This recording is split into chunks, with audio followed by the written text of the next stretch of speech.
Aplikasi Dokter to Dokter bisa di-download di Play Store maupun App Store secara gratis. Kemudian install aplikasinya. Registrasi cepat bisa dilakukan melalui akun Facebook dan Google Mail. Untuk yang tidak memiliki Facebook dan Google Mail, registrasi bisa dilakukan dengan menekan tombol register. Isi nama, email, dan password Anda. Verifikasi email Anda dan masuk kembali ke aplikasi. Tunggu apa lagi? Download sekarang dan dapatkan beragam manfaatnya. Izinkan saya membacakan untuk peserta oral presentation pada siang hari ini. Untuk peserta pertama yang akan membacakan oral presentation-nya adalah Dr. Meiza Marta Dinata dengan judul Placenta Accreta Index dengan Fetal dan Maternal Outcome pada Placenta Accreta. Dr. Meiza berasal dari Fakultas Kedokteran Universitas Andalas, Padang. Untuk presentan kedua yaitu Dr. Betaria Triayu dari Departemen Obstetri dan Ginekologi Fakultas Kedokteran Universitas 11 Maret, Rumah Sakit Dr. Muardi, Surakarta. Dengan topiknya karakteristik kehamilan pasien gagal ginjal kronik stadium akhir di Rumah Sakit Dr. Muardi, Surakarta. Presentan ketiga adalah Ripki Amalia Putri dengan judul Luaran Tata Laksana Pembedahan pada Kasus Spektrum Placenta Accreta dan Faktor-Faktor yang mempengaruhinya. Presentan adalah berasal dari Fakultas Kedokteran Universitas Indonesia, Rumah Sakit Dr. Cipto Mangunkusumo.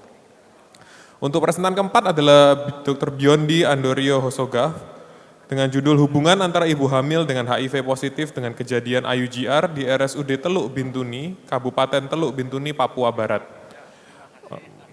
Presentan berasal dari Rumah Sakit Umum Daerah Teluk Bintuni, Kabupaten Teluk Bintuni, Papua Barat.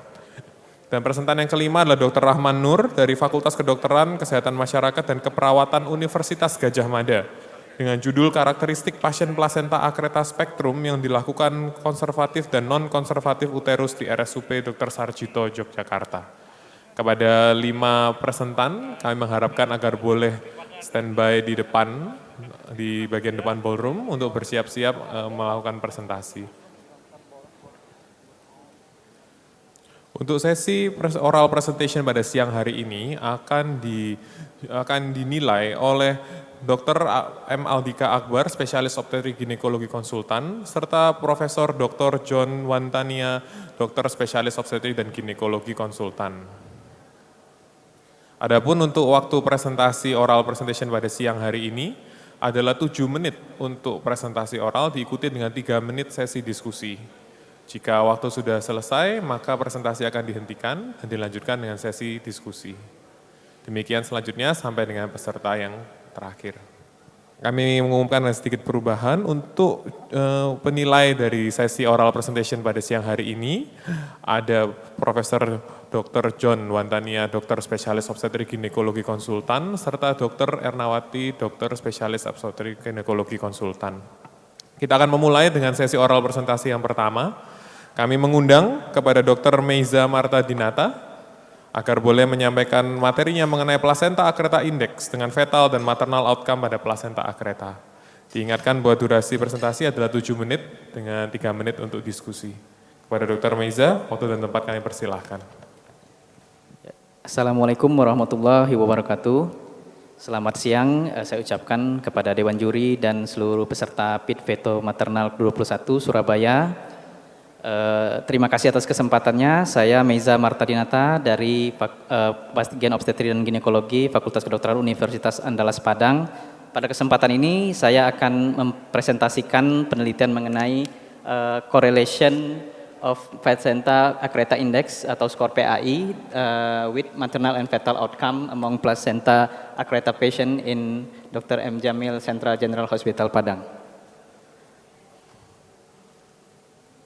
Kita ketahui bahwa placenta accreta merupakan suatu gangguan pada kedalaman implantasi dari placenta yang biasanya terjadi pada placenta previa.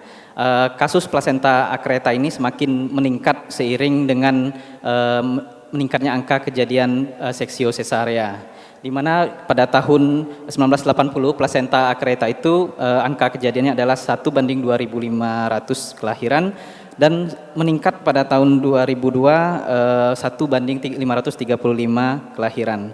Sedangkan tahun 2006 menjadi 1:210 kelahiran. Di India plasenta akreta terjadi insidennya adalah 4,3 pada setiap 10.000 kelahiran hidup.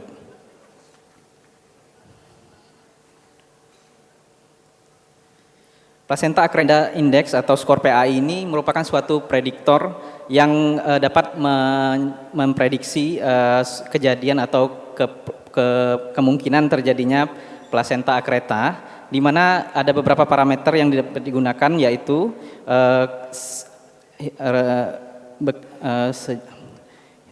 riwayat seksio sesaria, kemudian lakuna, ketebalan myometrium, plasenta anterior, dan adanya bridging vessel.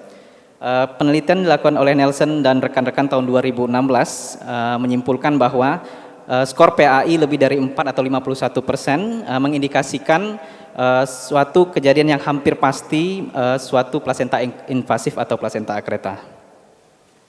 Penelitian ini merupakan penelitian analisa observational analitik yang dengan desain cross-seksional, di mana data diambil dari RSUP Dr. M. Jamil Padang di medical record pada Januari 2018 sampai November 2019, di mana didapatkan 41 sampel dengan plasenta akreta. Hasil penelitian pada karakteristik pasien dan gambaran USG didapatkan bahwa plasenta akreta ini persentase yang tertinggi adalah di usia 20 sampai 35 tahun, yaitu 58,5%, dengan multipara 97,6%, dengan riwayat seksio lebih dari 2 kali 65,9%, dan paling banyak pada usia kehamilan 35 sampai 41 minggu, yaitu 73,2%, dengan gambaran lakuna grade 2 65,9%, serta ketebalan myometrium antara 1 sampai 3 mm, yaitu sebanyak 65,9%, dan untuk bridging vessel ditemukan 2,4%. Untuk outcome fatal ada beberapa variabel yang dinilai, yaitu terjadinya kejadian aspeksia adalah sebanyak 21,9%, dengan kejadian BBLR yaitu 29,3%, kelainan kongenital 2,4%, dan kejadian kematian perinatal 4,8%, dan perawatan di NICU 24,4%.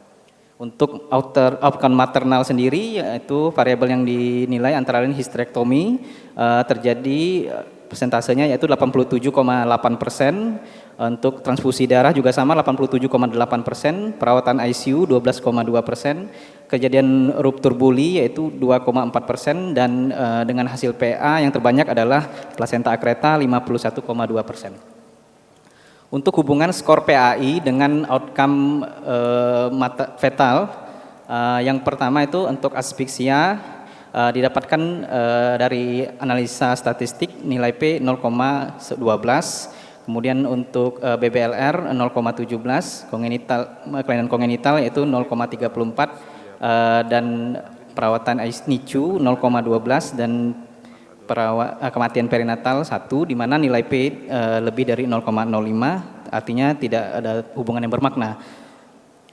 Kemudian untuk hubungan skor PAI dengan outcome maternal, yaitu pada histerektomi didapatkan dari analisa statistik nilai P adalah 0,04, dan transfusi darah juga 0,04, di mana terdapat hubungan yang bermakna. Oke, dari diskusi kita ketahui bahwa kejadian plasenta previa itu merupakan kejadian yang terbanyak pada multipara dengan resiko yang lebih besar dibandingkan dengan wanita primipara. Dan untuk pemeriksaan dari menggunakan skor PAI dari USG dengan menggunakan skor PAI ini didapatkan peningkatan akurasi sebanyak 80,3%.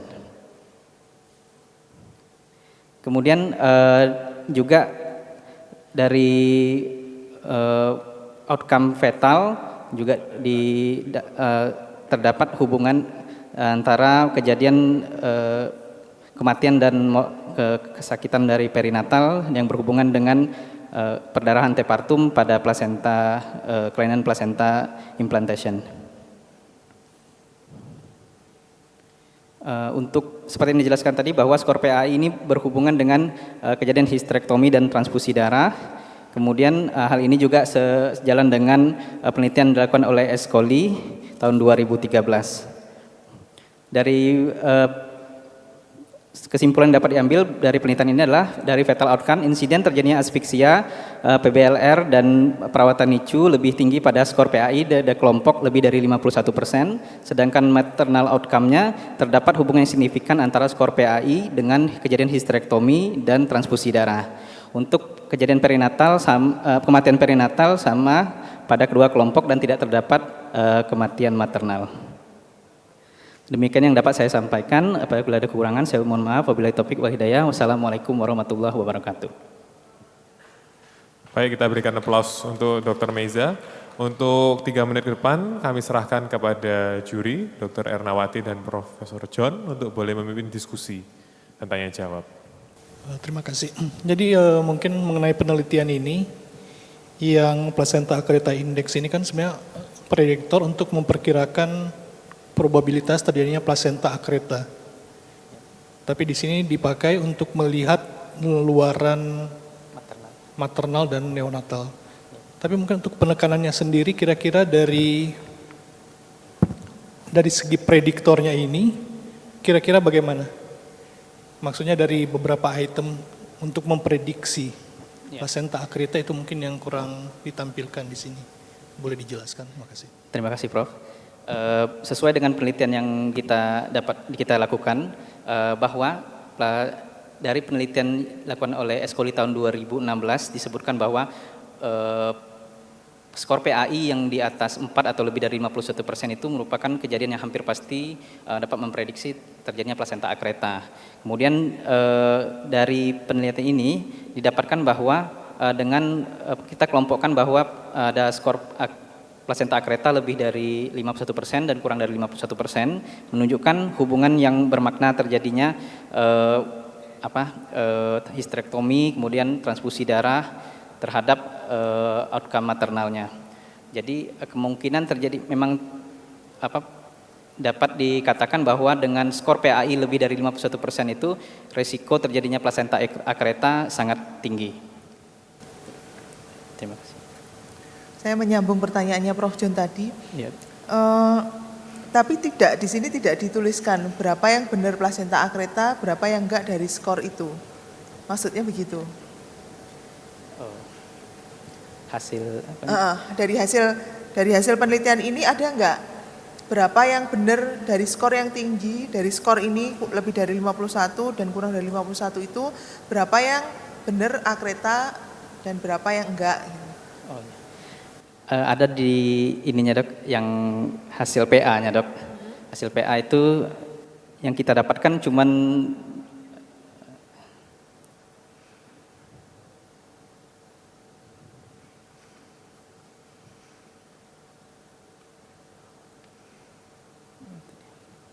sebenarnya ada ya hasil PA-nya? Ada dok, hasil PA-nya di gambaran karakteristik tadi dok.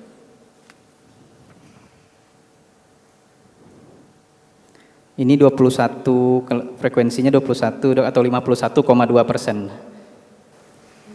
Tapi tidak dibuat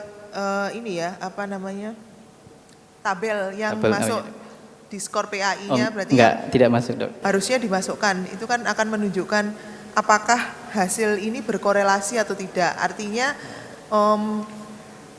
histerektomi berbeda bermakna kan, lebih tinggi yang lebih dari 51%. Apakah itu memang betul sesuai dengan hasil PA? Hasil PA-nya dok ya. Lebih menambah hasil diskusinya, bisa memperkaya. Karena eman-eman ini sudah ada, tapi kalau tidak dicantumkan di sini. Baik dok, ya, terima kasih sarannya dok. Ada lagi Prof. John? Ada yang bertanya? Dek, mic-nya.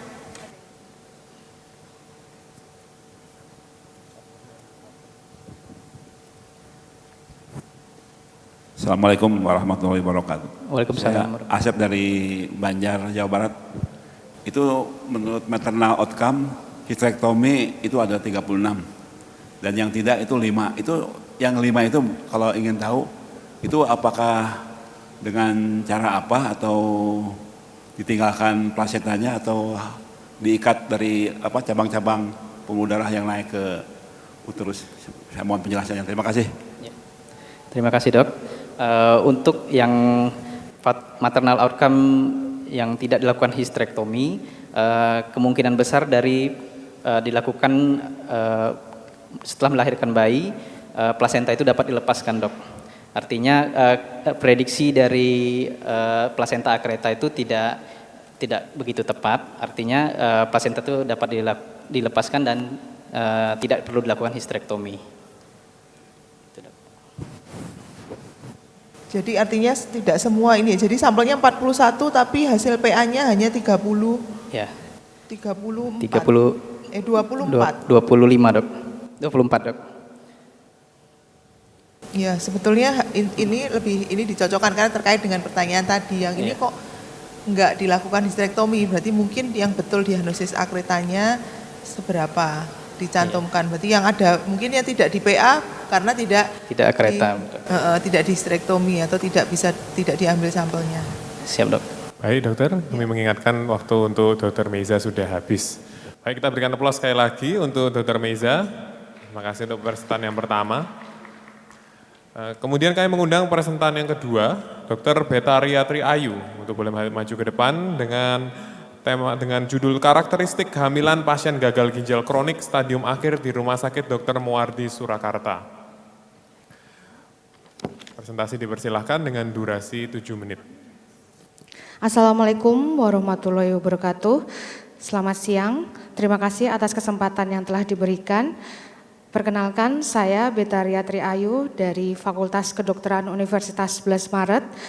Dalam kesempatan kali ini saya akan mempresentasikan tentang karakteristik dalam kehamilan dengan gagal ginjal stadium akhir di Rumah Sakit Dr. Muwardi Surakarta.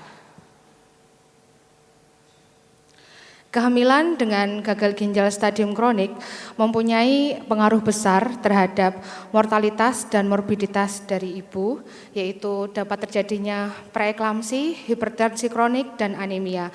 Dan sedangkan pada janin dapat menyebabkan pregnancy loss, kemudian prematurity, dan IUGR. Kemudian prevalensi dari kehamilan dengan end-stage renal disease ini adalah 0,3 sampai 2,2%, dan dalam tahun terakhir ini angka kejadiannya meningkat. Di Rumah Sakit Dr. Muwardi sendiri adalah prevalensinya 0,5%. Kemudian untuk wanita hamil dengan gagal ginjal stadium kronik yang telah diberikan dialisis, dia akan memperlihatkan fetal outcome yang lebih baik. Metode yang dilakukan adalah kami mengumpulkan deskriptif data tentang karakteristik kehamilan dengan gagal ginjal stadium akhir dari 1 Januari 2019 hingga 31 Januari 2019 di Rumah Sakit Dr. Muwardi Surakarta. Total ada 6 rekam medis yang kami kumpulkan dalam setahun, dan karakteristik data yang kami kumpulkan yaitu tentang umur, paritas, laboratorium, kemudian jumlah kunjungan antenatal, dialisis, fetal outcome, umur kehamilan, dan berat janin lahir. Untuk karakteristik demografi dari ibu, umur, paritas, kemudian history of abortion. Untuk laboratorium yaitu kadar Hb dengan kadar kreatinin, kemudian jumlah kunjungan antenatal, dan telah dilakukan hemodialisis untuk 6 pasien tersebut. Untuk fetal outcome yaitu pada umur kehamilan, kemudian berat janin lahir, kemudian fetal outcome.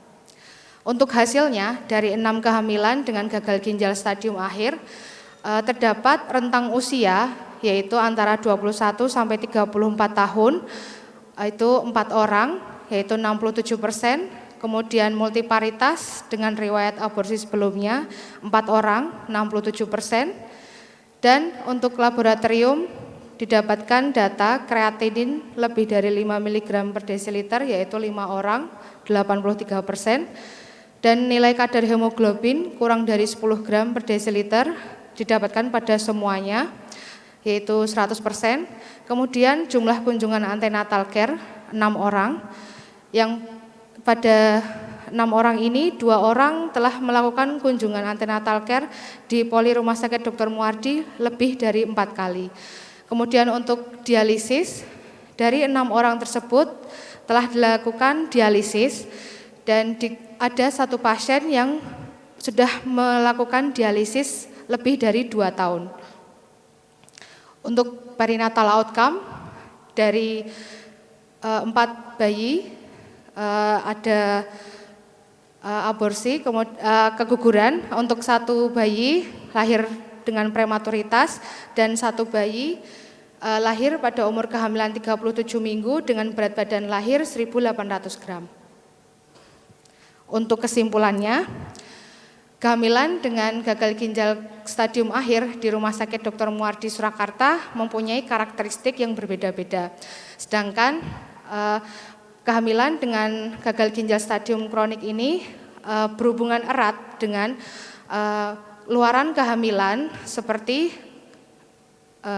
pregnancy loss, prematuritas, dan juga IUGR.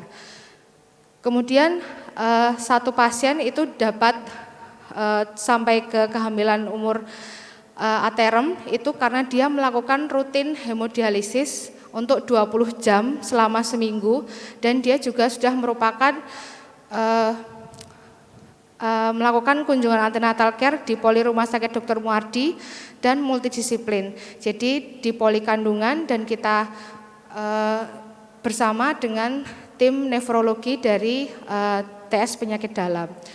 Untuk fetal outcome, di sini ada 1 bayi yang lahir hidup pada umur kehamilan aterem dengan berat badan lahir 1.800 gram.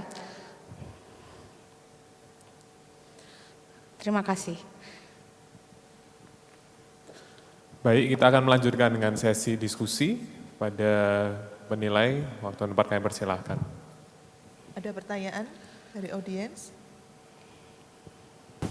Ya, terima kasih. Kelihatannya mungkin data-datanya ada tadi tersebar, cuma kira-kira kalau dilihat dari LFG-nya, kemudian kasus ini yang mana yang kira-kira ada penyulit-penyulit tambahan, serta kunjungan hemodialisanya itu kira-kira bagaimana kalau dihubungkan dengan outcome yang ada. Mungkin itu tadi yang belum tergambar karena kita hanya melihat secara keseluruhan tadi. Mungkin kalau bisa dideskripsikan terutama dari 3 hal tersebut. Jadi dari LFG-nya kira-kira bagaimana, kemudian proses hemodialisanya selama kehamilan ini, dan apakah ada penyulit tambahan yang lain atau tidak. Dihubungkan dengan outcome-nya. Terima kasih. Terima kasih Prof. Izin menjawab, untuk dari keseluruhan dari 6 pasien ini, untuk laju filtrasi glomerulusnya itu kurang dari 15. Pada 1 pasien ini dia sudah menderita gagal ginjal stadium akhir itu sudah 2 tahun. Dia dikonsulkan dari penyakit dalam dengan waktu itu dengan umur kehamilan yang masih di bawah 20 minggu. Setelah itu dia merupakan pasien rutin di Poli Kandungan, dan untuk jadwal hemodialisanya itu sudah rutin 4-5 jam dalam seminggu 3 kali. Kemudian karena dia selalu terpantau dengan baik, tiap 2-4 minggu dia melakukan kunjungan dan cek serum kreatinin, kemudian urea, sehingga untuk laju glomerulus filtrasinya itu pada tabel yang tadi 1 pasien itu di bawah dari kreatininnya 5, sehingga untuk LFG-nya dia bisa lebih dari 15. Kemudian untuk kunjungan antenatal care memang pada pasien yang berhasil pada umur kehamilan 37 minggu ini melakukan kunjungan lebih dari 4 kali, Prof. Jadi maksudnya di keseluruhan pasien yang ada ini, yang outcome-nya tadi bagus itu yang dari kasus-kasus yang mana dan yang jelek kira-kira gambaran kasusnya bagaimana? Untuk satu pasien yang bisa bayinya lahir pada umur kehamilan aterem, ini pada kasus yang dia sudah melakukan hemodialisis selama 2 tahun. Kemudian dia melakukan kunjungan antenatal care lebih dari 4 kali. Kemudian untuk kasus 4 bayi yang keguguran, dia memang dikonsulkan dari tes penyakit dalam itu di umur kehamilan 16 minggu dan dia baru memulai hemodialisanya itu masih kurang dari 1 tahun. Untuk kunjungan antenatal care-nya pun kurang dari 4 kali. Untuk preterm prematurity, 1 bayi prematuritas itu dia sudah lebih dari 1 tahun. Untuk hemodialisanya, kemudian lahir tapi kurang dari 34 minggu. Untuk yang hemodialisis yang 2 tahun itu yang mencapai di umur kehamilan 37 minggu. Mungkin cuma menanggapi karena justru kalau saya berpikir hemodialisanya justru lebih dari 2 tahun, berarti dia kan sudah lebih berat sebenarnya. Justru dia yang memberikan hasil yang baik kan kalau dari sini. Ya, cuma tanggapannya. Makasih. Iya, Prof. Baik, Dokter, untuk waktu 3 menit diskusi sudah habis, Dokter, untuk Dokter Betaria. Kita berikan aplaus sekali lagi untuk Dokter Betaria. Ya, ayo. Baik, kami mengundang untuk presentan ketiga, Dokter Ripki Amalia Putri, dengan judul Luaran Tata Laksana Pembedahan pada Kasus Spektrum Plasenta Akreta dan Faktor-Faktor yang Mempengaruhinya. Baik. Seperti tadi kami ingatkan, untuk durasi presentasi adalah 7 menit dengan 3 menit untuk diskusi. Untuk waktu presentasi kami berikan, kami serahkan. Assalamualaikum warahmatullahi wabarakatuh. Terima kasih atas waktunya. Saya akan mempresentasikan mengenai luaran manajemen surgical pada plasenta akreta spektrum di RSCM pada tahun 2017 sampai dengan 2019. Nah, plasenta akreta kita ketahui merupakan kondisi yang dapat mendatangkan severe complication pada pregnancy dengan adanya massive immediate postpartum hemorrhage. Kemudian dia juga berasosiasi dengan maternal mortality, injury, transfusi masif, dan pembedahan selanjutnya. Kemudian diagnosis dengan placenta akreta index merupakan diagnosis yang masih dianggap simple dan juga applicable untuk semua tempat. Kemudian manajemen utama adalah cesarean hysterectomy dengan adanya konservatif uterine resection untuk pasien-pasien yang masih mendambakan fertility pada kedepannya. Kemudian insidensi di dunia dia semakin meningkat pada 15 tahun studi, di mana terakhir pada tahun 2000 didapatkan 1 dibanding 533 kesalinan. Kemudian di RSCM juga insidensinya semakin meningkat dengan 1,24% pada tahun 2017. Di RSCM sendiri sampai dengan 2017, 79% dilakukan histerektomi dan 58% merupakan operasi elektif. Kemudian kami melakukan retrospektif cohort study untuk semua plasenta akreta spektrum yang sudah didiagnosis prenatal dengan PAI, dinilai intraoperatif dan dipastikan dengan histopatologi. Pasien dilakukan cesarean hysterectomy dan konservasi uterus dengan reseksi uterus, kemudian dinilai maternal outcome, neonatal outcome, dan surgery teknik.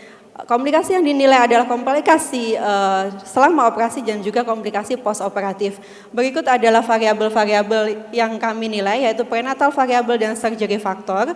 Kami mengeksklusi pasien dengan data yang tidak komplit, post-cesarean outside, post-vaginal delivery, dan juga konservatif surgery yang lainnya. Kemudian didapatkan data 3.800 persalinan dengan 1.200 per vaginam, 2.600 cesarean section, dan kami masukkan 76 pasien dengan akreta, di mana merupakan 2,86% dari seluruh cesarean section dan 1,96% dari seluruh persalinan. Dan di sini didapatkan pada tahun 2017 sampai dengan 2019 yang confirm placenta akreta sudah meningkat dari tahun ke tahun. Kemudian dari tabel karakteristik data didapatkan min dari usia pasien yaitu 35 tahun dan gestational age adalah 35 week. Kemudian 73% pasien terdapat riwayat kuretase, 68% pasien BSC lebih dari 2 kali dan rata-rata PAI skor 5,9%. Kemudian untuk durasi operasi rata-rata adalah 194 menit dan median perdarahan intraoperatif adalah 194 cc. Kemudian untuk maternal outcome, terdapat 2 faktor yang berkorelasi dengan komplikasi yaitu gestational age dan prosedur lain yang diperlukan selama pembedahan. Kemudian terdapat 2 faktor yang berpengaruh terhadap baik komplikasi maupun perawatan ICU pada maternal outcome yaitu durasi surgery dan intraoperatif bleeding. Sedangkan surgery teknik yaitu hysterectomy ataupun uterine resection tidak terkait dengan komplikasi maupun ICU dan non-ICU.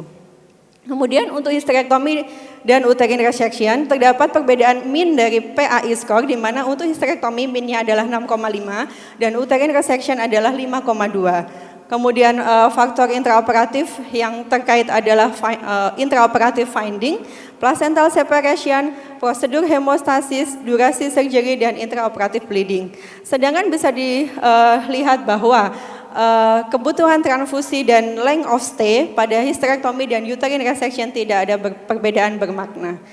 Kemudian untuk analisis intraoperatif bleeding, kami melakukan analisis pada median intraoperatif bleeding, didapatkan bahwa hal ini terkait dengan durasi surgery, transfusi, dan juga length of stay. Namun untuk length of stay dan TC, transfusi TC, kaitannya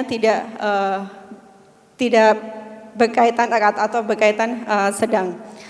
Kemudian untuk neonatal outcome, hanya gestational age yang berpengaruh terhadap Apgar maupun ventilasi pada neonatal outcome. Hasilnya didapatkan berkorelasi dengan apa yang sudah ada dari literatur sebelumnya bahwa placenta akreta insidensinya meningkat dengan meningkatnya cesarean section dengan terdapat beberapa faktor resiko yang lain seperti maternal age, kemudian kuretase dan suggestion atau anjuran untuk terminasi adalah 34 sampai 36 minggu. Kemudian maternal outcome sendiri berkorelasi dengan durasi dan intraoperatif bleeding yang terkait dengan kesulitan intraoperatif. Nah, kebutuhan adanya tindakan intraoperatif lainnya di sini dari literatur disebutkan bahwa tidak selalu dibutuhkan dan tergantung pada case by case sehingga preoperatif koordinasi sangat dibutuhkan. Kemudian reseksi dilakukan pada hampir semua Palacios type 1 untuk yang ditemukan intraoperatif dengan median dan mean intraoperatif bleeding lebih kecil. Nah, di dunia belum ada RCT yang membandingkan keduanya, namun adanya kehilangan darah dikatakan terkait dengan defek yang ada pada uterus. Dengan demikian dapat disimpulkan bahwa insidensi plasenta akreta semakin meningkat dengan usia kehamilan dan kebutuhan prosedur lainnya berkaitan dengan komplikasi maternal. Kedua hysterectomy maupun uterine resection tidak ada perbedaan outcome. Kemudian durasi surgery, intraoperatif bleeding berkaitan dengan maternal komplikasi, admisi ICU dan tipe surgery, tapi ini tidak berkorelasi dengan kebutuhan transfusi darah dan length of stay. Kemudian durasi surgery, transfusi dan length of stay ini berkorelasi dengan adanya jumlah intraoperatif bleeding. Kemudian terdapat perbedaan antara PAI score di kedua tipe surgery. Dengan demikian kami sarankan bahwa tipe surgery ini dapat diprediksi dengan menggunakan PAI score atau dengan ditambahkan dengan metode-metode diagnosis saat ini yang semakin berkembang baik dengan USG maupun dengan MRI. Kemudian intraoperatif bleeding dan durasi surgery dapat diminimalisir dengan memilih teknik yang terbaik tergantung pada preoperatif multidisciplinary team. Kemudian kedepannya diperlukan cohort study yang mungkin lebih efektif dan lebih akurat dalam mengevaluasi data-data kedepannya. Terima kasih. Baik, pas 7 menit waktu presentasi telah berakhir, kita berikan aplaus. Oke, untuk waktu diskusi kami serahkan pada Dr. Ernawati dan Prof. John. Ada pertanyaan dari audiens? Kalau tidak ada pertanyaan, saya izin bertanya dulu, Prof. John. Saya ingin bertanya tentang luaran. Pada tabel 2 itu ada riwayat operasi sesar 1 kali dan 2 kali. Pada yang riwayat yang 1 kali dan 2 kali itu terdapat perbedaan pada perawatan ICU, tapi walaupun tidak ada perbedaan yang bermakna ya. Kira-kira apakah ada pengaruh riwayat operasi 1 kali, 2 kali dengan derajat plasenta akretanya dan derajat temuan saat pembedahan ini? Dilihat atau tidak waktu itu? Dalam penelitian kami tidak dilihat dokter, jadi mungkin dilihat case by case, tapi kami tidak membandingkan atau tidak menilai secara langsung antara BSC 2 kali dan derajat temuan pada penelitian ini.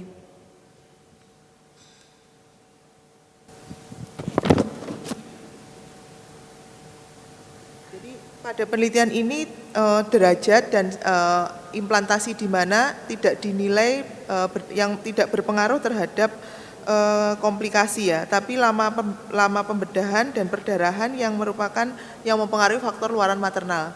Tapi justru derajatnya seharusnya kalau misalkan derajatnya lebih tinggi dan kemudian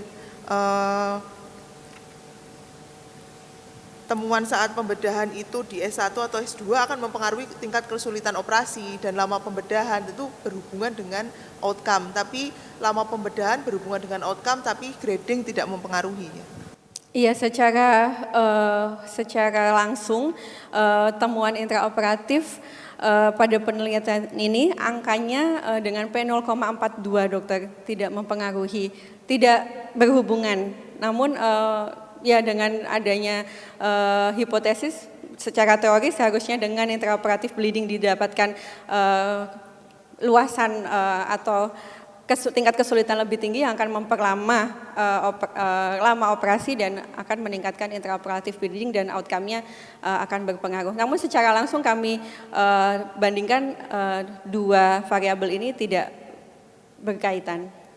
Tapi sempat dilihat ya, maksud saya walaupun ini tidak masuk dalam penilaian itu, kalau melihat temuan seperti ini kan kita akan melihat kasusnya bahwa yang bleedingnya lebih banyak ini dari yang mana itu dilihat. Iya dok. Tapi tidak masuk dalam maksudnya tujuan penelitiannya, jadi nggak dibahas di sini. Iya, seharusnya itu dimasukkan di pembahasannya. Oh baik dok. Ya. Jadi untuk memperkaya walaupun itu tidak dimasukkan dalam tujuan penelitian, tapi menjelaskan bahwa ternyata memang yang perdarahannya lebih banyak itu memang dari kategori yang ini. Baik dok, baik dokter. Prof John ada tambahan? Ya, terima kasih. Tadi mungkin Anda menyinggung soal cut off ya kalau nggak ada salah. Kira-kira dari hasil penelitian ini, karena kasusnya cukup banyak kelihatannya, kira-kira item atau faktor-faktor mana yang mungkin sarannya cukup berpengaruh dalam penentuan cut off kalau dilihat dari Jakarta ya? Kira-kira mana yang pertama, kemudian yang kedua mengenai reseksi dan histerektomi tadi, apakah lebih banyak memang karena antara faktor paritasnya atau kira-kira kasus bagaimana yang utamanya di sana diputuskan untuk reseksi ataupun histerektomi selain faktor paritas dan lain-lain? Terima kasih dok. Untuk dalam penelitian ini sendiri kami menghitung mean dari PAI score didapatkan cut off 6,5 pada histerektomi. Namun sebenarnya kami tidak menilai satu per satu poin dari PAI score. Tapi mungkin dari varian kasus yang saya amati di Jakarta mungkin untuk lebih banyak pada anterior placentation, kemudian loss of small myometrial thickness dan adanya derajat dari lakuna. Namun kami tidak membandingkan satu per satu dokter karena Prof, mohon maaf, karena memang tujuan dari penelitian ini adalah tidak menghitung ulang atau melakukan penelitian diagnostik pada plasenta akreta dengan karakteristik di Jakarta untuk PAI score. Kemudian untuk pertanyaan kedua mengenai histerektomi dan uterine resection, yang menjadi pertimbangan adalah yang pertama memang uterine preserve fertility, next fertility yang diharapkan. Kemudian yang kedua adalah penilaian intraoperatif dan preoperatif sebenarnya mengenai level vaskularisasi pada plasenta akreta sendiri. Itu apakah S1 ataukah S2. Kemudian jika S1 masih memungkinkan untuk dilakukan uterine resectivity atau dengan reseksi, namun juga mempertimbangkan pada tingkat paritas pada pasien. Seperti itu, Prof. Ya, makasih. Mungkin yang mengenai bekas seksio 1 kali dengan 2 kali, kalau saya lihat dari yang penyaji pertama juga, itu bekas seksio 2 kali itu sekitar 2/3, kemudian yang 1 kali itu cukup besar juga sebenarnya, 30-an%. Kira-kira itu didapatkan ada gambaran khusus pada yang bekas seksio 1 kali dan 2 kali, mungkin memang tidak ada sih, tapi kira-kira ada dari gambaran kasus di Jakarta, tampilannya mungkin dari item-item itu mana yang lebih menonjol pada 2 kondisi tersebut. Terima kasih. Untuk perbedaan antara BSC 1 kali dan 2 kali, mungkin saya harus melihat, menyelesaikan Prof, saya harus melihat datanya, karena memang kami tidak menggambar atau tidak mendeskripsikan dengan detail sebenarnya tampilan antara BSC 1 kali dan BSC 2 kali. Namun kalau dilihat dari sebaran data, kemungkinan adalah BSC 2 kali terdapat gambaran intraoperatifnya yang lebih masif implantasinya.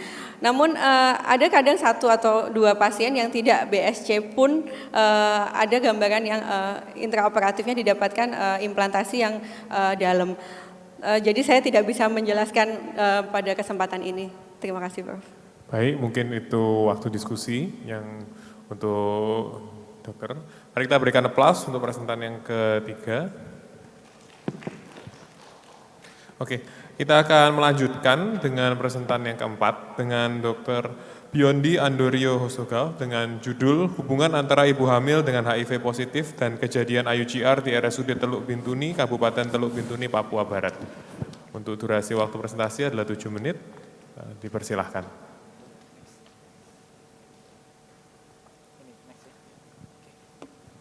Assalamualaikum warahmatullahi wabarakatuh. Selamat siang Profesor, selamat siang teman-teman semua. Perkenalkan, nama saya Dr. Biondi, saya dokter umum dari RSUD Teluk Bintuni, Kabupaten Teluk Bintuni, Papua Barat. Pada siang ini saya akan mempresentasikan tentang hubungan antara ibu hamil dengan HIV positif dengan kejadian IUGR di RSUD Teluk Bintuni tempat saya bekerja. Next. Oke, mungkin secara singkat di sini tahun 2018 terdapat 37,9 juta pasien dengan HIV dan 0,8 atau 800 ribu angka kematian karena HIV. Di sini bisa kita lihat dari WHO tahun 2018 Southeast Asia termasuk urutan kedua di bawah Afrika dengan jumlah penderita HIV-nya adalah 3,8 juta. Prevalensi di Indonesia saya dapatkan dari Dinas Kesehatan. Di sini paling banyak adalah di daerah DKI Jakarta, kedua di Jawa Timur, ketiga Jawa Barat, keempat Papua dan Jawa Tengah. Dan sejak tahun 2017 Papua dan Papua Barat sudah dinyatakan adalah daerah darurat HIV. Oke, di sini dari Teluk Bintuni, di sini dari populasinya adalah 67.000 dan tahun 2019 ada 499 orang terinfeksi HIV dan 74 kasus baru di 2019. Di sini dapat disimpulkan bahwa 0,8% penduduk di Teluk Bintuni menderita HIV yang dilaporkan. Lumayan cukup tinggi. Di RSUD Teluk Bintuni ada penelitian saya dari 2016 sampai 2019 ada 1.786 kelahiran di mana 73 pasien tersebut dari ibu hamil tersebut adalah HIV positif 4,1%. Oke. Di sini tujuan penelitian saya ingin menilai hubungan ada antara ibu hamil dengan HIV positif dengan IUGR. Oke, di sini HIV positif saya tegakkan dengan pemeriksaan rapid test dengan 3 reagen dan 3-tiganya harus reaktif dengan SD, Focus, dan Vikia. Untuk IUGR-nya menggunakan USG yaitu AC persentil, oligohydramnion dan Doppler. Ya, di sini ada HIV positif dan HIV negatif, saya periksa apakah dia IUGR atau tidak. Oke, di sini dari AC tadi saya masukkan ke tabel WHO yaitu WHO fetal weight. Ya, jika di bawah persentil 10, saya masukkan ke IUGR dengan tambahan yaitu adalah oligohydramnion dan USG fetal arterioumbilicalis. Next. Dari screeningnya, ya ini bisa SD Vikia fokus harus 3-3 reaktif. Desainnya menggunakan case control dengan tipe cohort retrospektif. Saya ambil dari 2016 sampai 2019. Total ada 1.786 dengan 67-nya HIV positif sesuai dengan kriteria inklusi dan eksklusi yang saya berikan. Penelitian ini, next. Oke, ya inklusinya adalah pasien pertama harus memiliki rekam medis di RSUD Bintuni, ANC minimal 1 kali di trimester 2 dan trimester 3, harus reaktif di 3 reagen, SDVK fokus dan melakukan persalinan di RS. Yang eksklusinya tidak pernah ANC tetapi dia lahir, ANC tapi tidak melakukan pelahiran di RSUD Bintuni, dan salah satu dari reagennya ada yang tidak reaktif, dan terakhir IUFD saya singkirkan dari sampel penelitian. Oke, research desainnya di sini case control ada 67 pregnant woman HIV, kita ambil semuanya dan kontrolnya yang negatif dengan simple random sampling dengan metode acak. Medical record di sini alur penelitiannya dari IGD, VK dan poliklinik, di diagnosis adanya HIV positif. Habis itu di postpartum kita lihat bayinya berat badannya saja apakah dia KMK atau kecil masa kehamilan dengan menggunakan Balat score dan Lubchenco score. Oke, di sini datanya dari rekam medis, data ANC dan rekam medis dari anak. Sampelnya di sini saya bagi menjadi usia, pendidikan, status kehamilan, cara persalinan, usia gestasi dan IUGR.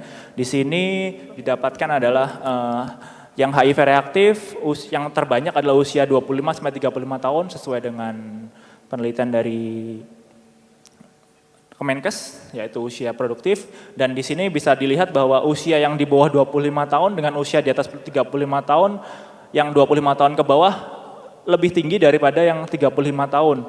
Berarti dapat saya simpulkan bahwa ke depan masih akan HIV masih akan terus ada. Terus pendidikannya terbanyak adalah pendidikan SD, terus terbanyak adalah 39 yaitu primigravida. Untuk cara persalinan normal dan SC, normalnya 18, SC-nya 13. Dari penelitian di sini tidak ada hubungannya.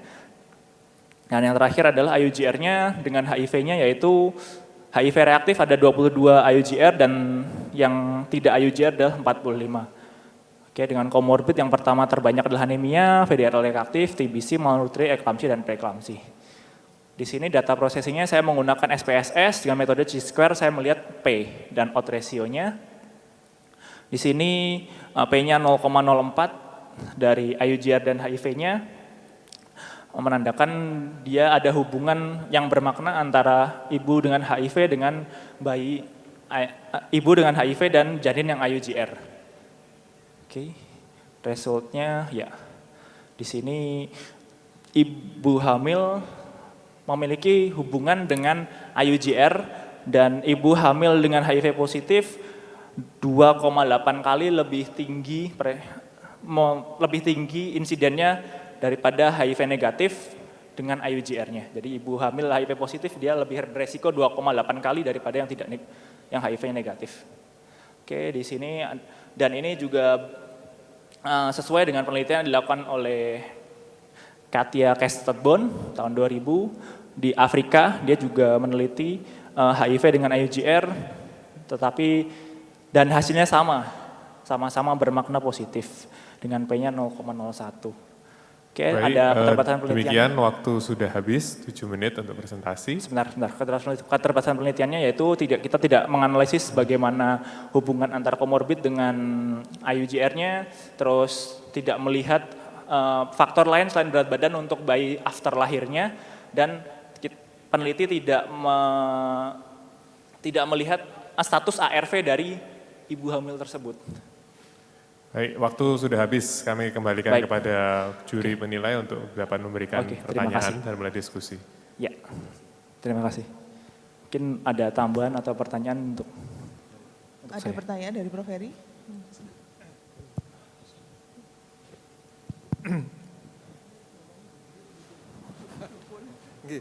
Pertama saya mengapresiasi ini penelitian ini. Jadi 67 kasus ya sampel Anda ya. Iya, Pertama saya melihat itunya nanti diperbaiki lagi. Kalau berdasarkan Granda Multi apa itu angkanya enggak cocok 57. Ya nanti dilihat tapi enggak apa-apa. Kemudian yang kedua ternyata IUGR ya. Jadi berapa persen dari 67 itu yang IUGR ya. Kemudian kira-kira eksplanasinya kenapa? Apakah ibunya compliance meminumnya itu tidak baik atau macam obatnya itu apa ya? Ini menarik sekali ya. Kemudian yang ketiga, saya kira harus dipertahankan ya semangat meneliti ini. Kalau bisa itu bayi yang lahir itu Anda ikuti terus itu ya. Ini kan kita sekarang tantangannya tahun 2035, generasi kita yang harusnya itu mendapatkan keuntungan dari populasi yang tinggi. Wah, tapi kalau kualitasnya seperti begini, wah itu bisa menangkap maksud saya ya. Oke. Bisa dijawab yang dua pertanyaan itu. Ya. Ya, terima kasih. Saya sangat menghargai sekali apresiasi dari Prof. Eri bahwa penelitian saya di sini, maaf, Dr. Erna, untuk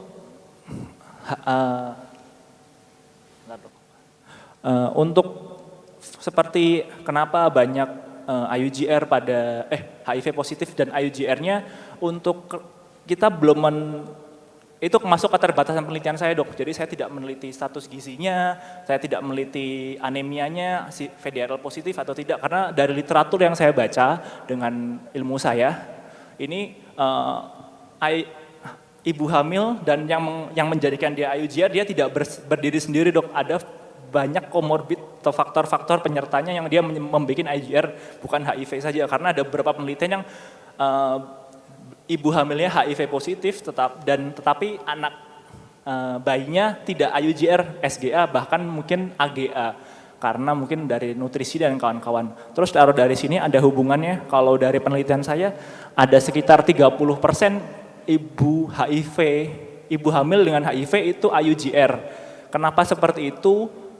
Saya belum meneliti, cuman kemungkinan karena nutrisi dok. Nutrisi dari, mohon maaf, dari pasien-pasien kami di daerah timur dan agak ujung, kita agak di daerah agak pegunungan, itu memang satu, untuk kondisi nutrisinya memang agak kurang, terus kesejahteraannya juga agak kurang untuk di daerah kami dok.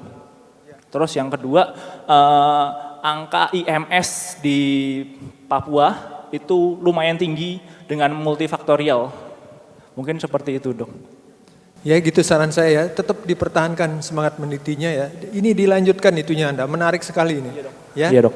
Jadi itu adalah saudara-saudara kita yang tidak beruntung, dia hamil dengan HIV, kemudian melahirkan big questions about the next quality of generation ini dia. Terima kasih. Terima kasih banyak dok, saya sangat menghargai dari pujian itu. Waktu untuk sesi diskusi kurang 1 menit. Oh ya, terima kasih. Jadi mungkin memang sudah disampaikan pada keterbatasan penelitian, tetapi kira-kira kenapa yang anemia kan kita tahu perannya cukup besar, mungkin cut off-nya ada kira-kira berapa yang sebagian kita eksklusi sebenarnya. Karena nanti dengan dieksklusikan saya rasa hasilnya itu lebih bermakna bahwa memang ini kira-kira bukan karena penyebab anemianya. Atau kira-kira bagaimana penjelasannya? Anemia sampai berapa yang dimasukkan ke dalam penelitian ini? Terima kasih. Oh iya, terima kasih. Sebelumnya saya minta maaf, mungkin itu salah satu keterbatasan penelitian saya. Saya mohon maaf karena saya saya hanya meneliti hubungan antara mbak ibu hamil dengan IUGR tanpa melihat komorbidnya. Cuman kalau masuk yang definisi anemia, pasien ibu hamil dengan HB di bawah 10 saya masukkan sebagai golongan anemia dok. Mungkin seperti itu dok. Untuk kedepannya mungkin saya akan meneliti dengan banyak faktor dan Maksudnya yang dikeluarkan, mungkin bisa dikeluarkan kan sebenarnya. Apalagi saya tahu mungkin di Teluk Bintuni sana malarianya juga cukup tinggi. Jadi mungkin kalau dikeluarkan, kita bisa mendapatkan angka yang lebih baik untuk antara HIV dengan IUGR-nya. Terima kasih. terima kasih dok atas sarannya. Baik, demikian waktu diskusi dari Dr. Biondi. Kita berikan aplaus sekali lagi untuk Dr. Biondi. Kami mengundang untuk presentan yang kelima, sekaligus peserta oral presentation yang terakhir, atas nama Rahman Nur, dengan judul Karakteristik Pasien Plasenta Akreta Spektrum yang dilakukan konservatif dan non-konservatif uterus di RSUP Dr. Sarjito, Yogyakarta. Apakah Dr. Rahman Nur hadir?